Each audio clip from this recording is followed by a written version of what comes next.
আপু খুব সুন্দর একটি টার্সেলের ভিডিও দিয়েছিলেন, আমি খুঁজে পাচ্ছি না। যদি আবার একটু দেখাতেন একটা টার্সেল করা, আমার খুব উপকার হতো। এই তো বোন, খুব সুন্দর করে আপনি নিজের হাতে টার্সেল তৈরি করে নিতে পারবেন।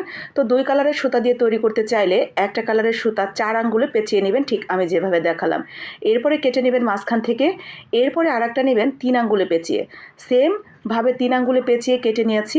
ছোট যে কাটলাম সেটা নিচের দিকে দিয়ে, আর বড় যেটা থাকবে সেটা উপরের দিকে দিয়ে ঠিক এইভাবে আমরা বেঁধে নেব আরেকটা সুতা দিয়ে। মাঝখানে বেঁধে নিয়ে আমরা ঠিক এইভাবে উল্টে দিব। ছোটটা উপরে রেখে বড়টা ভেতরে দিয়ে এইভাবে উল্টে নিয়ে সুন্দর করে একটু সমান করে, 2টা সুতার আল ছিল, একটা সুতার আল দিয়ে সুন্দর করে বেঁধে নেব একটু নিচের দিকে। এরপরে কাঁচি দিয়ে সমান করে কেটে নেব আমি যতটুকু রাখতে চাই সে অনুসারে। তো আপনি আপনার পছন্দ মতো কেটে নেবেন, কতটুকু বড় ছোট রাখতে চান সে অনুসারে।